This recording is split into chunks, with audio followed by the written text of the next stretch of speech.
Diddy woke up this morning inside the Metropolitan Detention Center in Brooklyn. The federal jail has been called, quote, hell on earth. He can't go into a regular housing unit because somebody will take him out for sure. Diddy's attorney revealing the worst thing about jail for the rapper.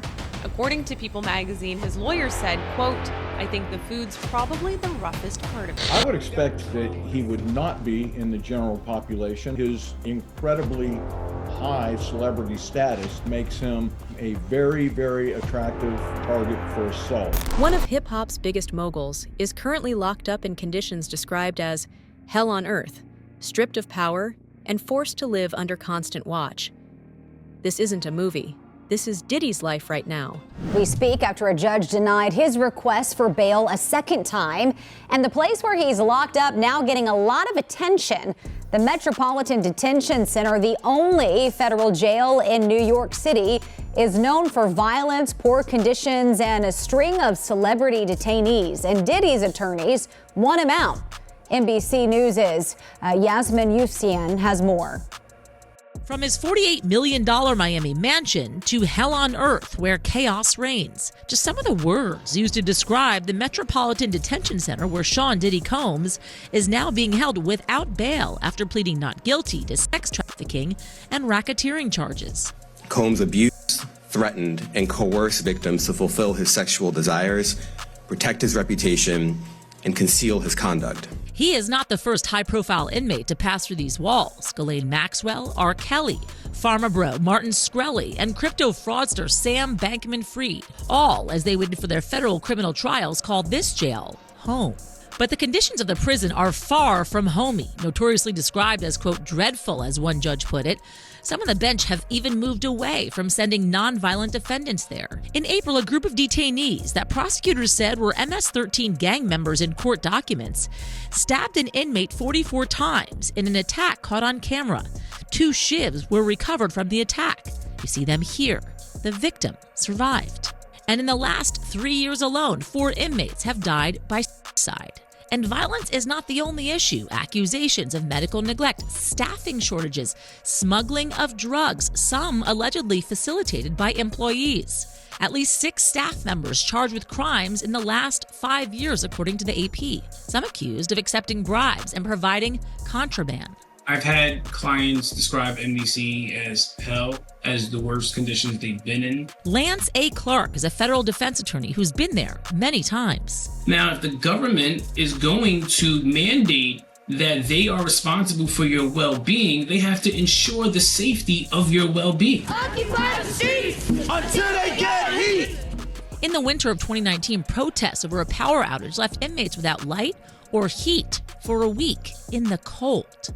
Understand how cold it must be in those cells, and not to have any electricity, any lights, and to not be able to communicate with your family is just inhumane. The prison has about 1,200 detainees and is the only federal prison in the nation's largest city. The DOJ shut down New York City's other federal jail, the Metropolitan Correctional Center, back in 2021, 2 years after Jeffrey Epstein died by suicide. What happens when a celebrity accustomed to luxury and privilege is thrown into one of the most notorious jails in the country? How does Sean Diddy Combs, a man who built his empire in the limelight, fare behind bars? With leaked information revealing chilling details of his day-to-day reality, we're diving into the brutal conditions inside Brooklyn's Metropolitan Detention Center, a place infamous for housing high-profile names like Jeffrey Epstein and R. Kelly, yet also condemned for its deplorable treatment of inmates. Diddy woke up this morning inside the Metropolitan Detention Center in Brooklyn. The federal jail has been called, quote, hell on earth. Some of the shocking things that you see are the manufacturing of weapons, assaults. Inmates hid cell phones within their rectal cavity. Jails and prisons are very different from free society. We spoke with Cameron Lindsay, the former warden of Diddy's jail. The facility accommodates around 1,200 detainees and once housed R. Kelly and Jeffrey Epstein's accused co-conspirator, Ghislaine Maxwell. I survived what I've been through. I would expect that he would not be in the general population. His incredibly high celebrity status makes him a very, very attractive target for assault. He would be locked in that cell 23 hours a day, 3 showers a week. My advice would be Keep quiet, keep to yourself. It has to be more of a culture shock. A rep for the Federal Bureau of Prisons tells ET that earlier this year, they appointed an urgent action team to address issues. It's their mission to operate safe, secure, and humane facilities. From daily psychological check-ins to reports of special treatment, conflicting stories paint a complex picture of Diddy's time in custody. But as we dig deeper, one question lingers. Does his fame shield him from the horrors of MDC, or has it made his experience even worse? I want to bring in Larry LaVine. He is a former federal prisoner who served time at 11 institutions of various security levels in 5 different states, and he now advises people who are about to go to prison. As the founder and director of Wall Street Prison Consultants. And of course, he's a friend of the show. So breaking news right now, Larry, I am just getting word. People magazine says it's got a source on the inside that tells them that P. Diddy's on suicide watch tonight. Do your sources confer the same information? Are they saying it was possible? Hey, real quickly, all that commissary stuff, he's not getting any of that because people in the SHU have an abbreviated list. So he's out of luck. No stake for him. Yeah, he is on suicide watch. This guy thought he would have went home. All of a sudden, he didn't get bond. Remember, the first night that he was there, he was like an overnight guest. When they told his bond hearing, now they checked him into the system, and reality has hit him. And I understand that he has a shrink coming by his cell to see him several times a day.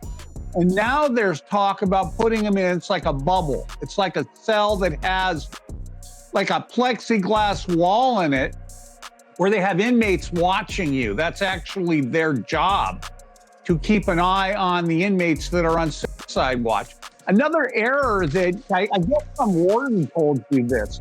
There are sentenced inmates there. They're called cadre inmates. They don't have to be white collar inmates, but they're doing maintenance on the building. And the problem why there's a lot of violence there, they have housing units. And they're mixing bank robbers, drug dealers, rapists with white collar people. And this is why Diddy, he can't go into a regular housing unit because somebody will take him out for sure. Somebody's gonna get a lot of street credibility out of this. People that are doing substantial time that know they're never getting out. They'll just kill the guy. No questions asked. As the world watches Diddy's high-profile case unfold, insider sources begin leaking details that throw us right into the thick of it. In one corner, we have reports of a psych team visiting Diddy multiple times daily. According to prison consultant Larry LaVine, who spoke out in a recent interview, Diddy isn't officially on suicide watch, but LaVine's source indicates a routine checkup from mental health staff, a step intended to monitor his adjustment to prison life. And while these check-ins may sound comforting, they also hint at the harsh reality of what it takes to cope in a place like MDC. Inmate and director and founder of Wall Street Prison Consultants, Larry LaVine, joins me now. Larry, welcome to the show. Thanks for being with me. Glad to be with you. So this jail's conditions, have been described as dirty, notorious for mice, maggots, inmate violence, power outages. You spent 10 years in 11 different facilities, so you know what life is like for him right now. Take us behind the scenes. I was also at MDC Los Angeles. It's like a cookie cutter of the MDC in New York. So yeah, I do know. But he's sitting in the SHU. He's in the hole. And this guy is going through loneliness, anxiety, desperation. He's on suicide watch. And they hand out like psych meds, like they're M&Ms to these inmates to try to get them to cope with what's going on. So his entire existence is to sit in this little cell, essentially. He can shower 3 times a week. He's not getting any real visits. If his lawyer does a legal visit, they have to come upstairs into the special housing unit to see him. Now, have you seen these reports about all these commissary items they say that he could buy? Any of those? What was one of them? Steak or something? Ribeye, steak, Yeah. all kinds of nonsense. He's in the SHU, people. He's in a special housing unit. He cannot buy things off the regular commissary list. On the other hand, LaVine suggests that Diddy's receiving what could be viewed as preferential treatment, including extra showers, a luxury other inmates might not have. But don't be fooled into thinking Diddy's living it up. Far from his Miami mansion, he's now confined to a cramped cell in a facility infamous for violent incidents, fatal altercations, and deteriorating infrastructure. Life here isn't like anything he's ever known, says LaVine. In fact, Diddy's new home has been likened to a war zone by legal experts. MDC Brooklyn is notorious for violent outbreaks, with recent inmate deaths and stabbings highlighting just how dangerous it is. LaVine puts it bluntly, he's not playing chess, he's surviving. Look, if he makes it to GP, general population, someone's going to stick a knife in him. They're going to put some bars of soap in a sock and boom, they're going to pop him over the head and split his head open like a watermelon. They cannot GP him at all. There's a better chance of Jesus appearing in front of us right now than him making general population. He's safe where he is at. There's no reason to move him. And this nonsense about him getting bail, they're never going to give him bail. He wants to go to Essex County, New Jersey, to go to a cushy jail there. Remember, he's not a federal inmate. He's a U.S. Marshal detainee. So they just house him at MDC.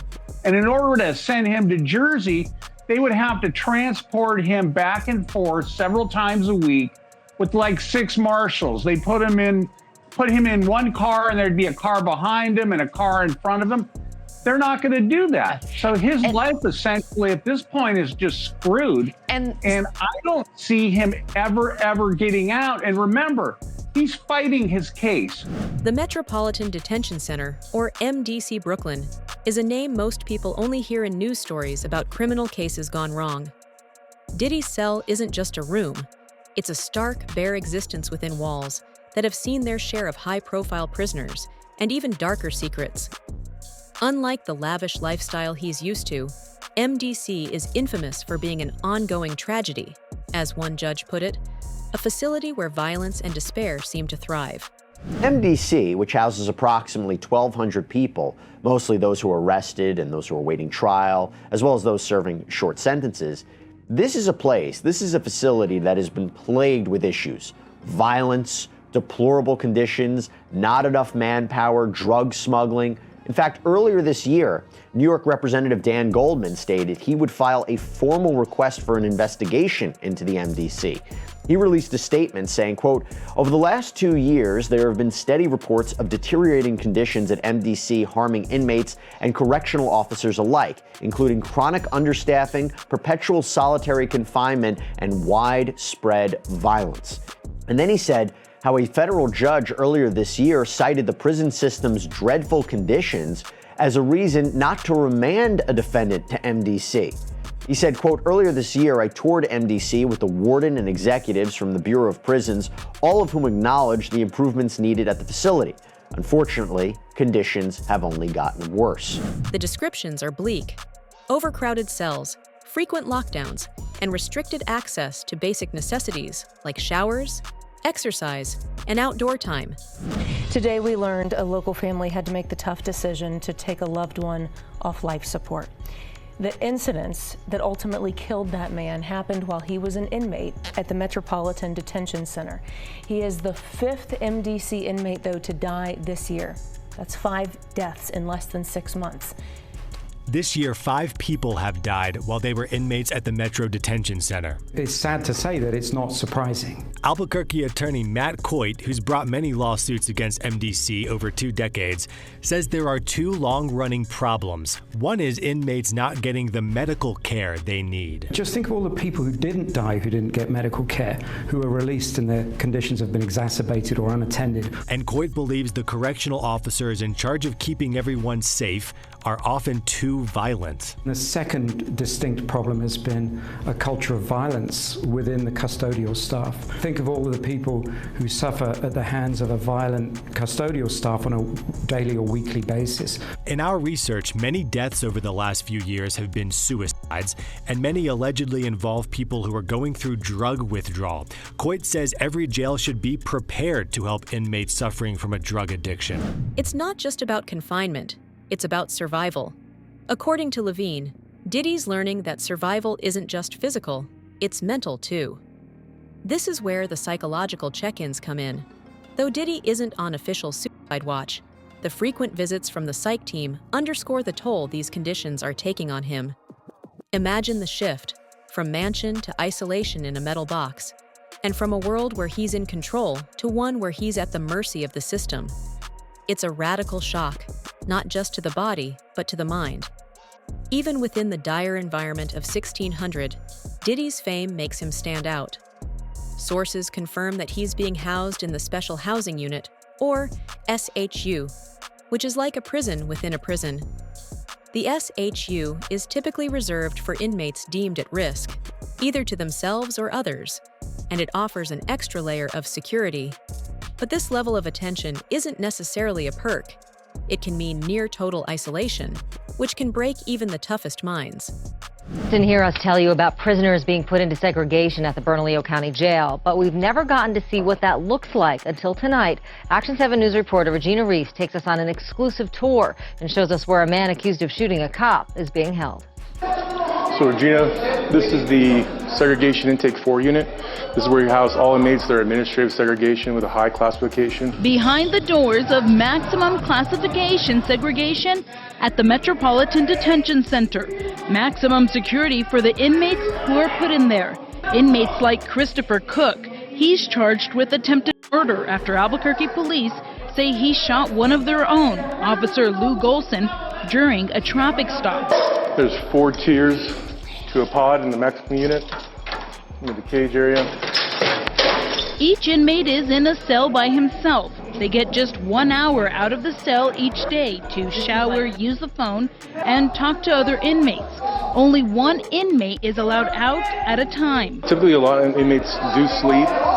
They do review legal material, correspondence, mail. They typically like to read a lot too, and hopefully not cause disturbances while they're in custody. Inmates in segregation have the option to spend an hour each day outside, but they have to be in these enclosures, and they are in these by themselves. Some of those inmates, including Christopher Cook, wear these red high-risk jumpsuits. Certain individuals that are high profile initially, they are a little more observed through checks to ensure their safety as well as the safety of staff. And in dealing with these inmates, the jail says safety is an absolute must. Beyond the physical and mental challenges, Diddy's incarceration brings a heartbreaking family angle. His children, 7 in total, are on the outside, reeling from his arrest. Sources close to the family reveal that Diddy's primary worry isn't for himself, it's for his kids. Reports indicate that he's had brief phone calls with his family, but with limited contact, those precious conversations are few and far between.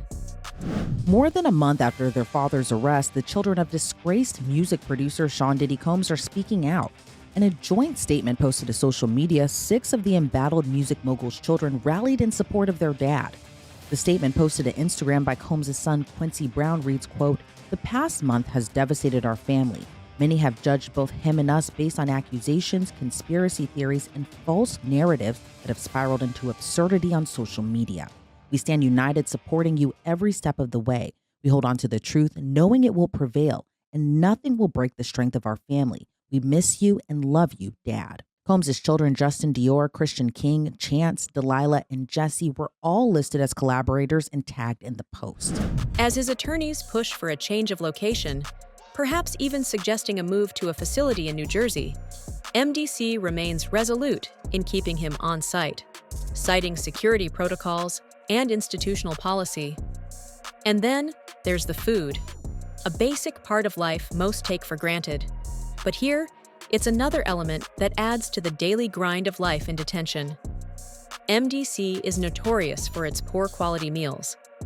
Diddy's attorney recently commented, saying, "The food's probably the roughest part of it. It's a small detail, but it gives us a window into how drastically different his life has become." Diddy's attorney revealing the worst thing about jail for the rapper. According to People magazine, his lawyer said, quote, "I think the food's probably the roughest part of it." The meals are supposed to be nutritionally balanced and edible. He would receive 3 meals per day. Very basic meal expectations. Diddy's new diet going on more than 3 weeks behind bars. The New York Post reports he was served Swedish meatballs after pleading not guilty to his charges of and racketeering. He will have his meals delivered to him. He would not go to a dining hall in a high-rise like the MDC Brooklyn. The correctional officer on the unit delivers them to the detainee or the inmate. So, what's next for Diddy? The man who once ruled hip-hop now faces an uncertain future in one of the country's toughest jails. As he awaits trial, the stories of preferential treatment and psychological check-ins might sound like small comforts. But when you're a celebrity in a place like MDC, those small things can be a lifeline, albeit a fragile one. One thing is clear, in this hell on earth, there are no true escapes. For Diddy, this experience is more than just incarceration. It's a brutal reminder of the price of freedom. And as his story unfolds, one question remains. How will he endure the months to come, locked away in a system that shows no mercy, no matter who you are?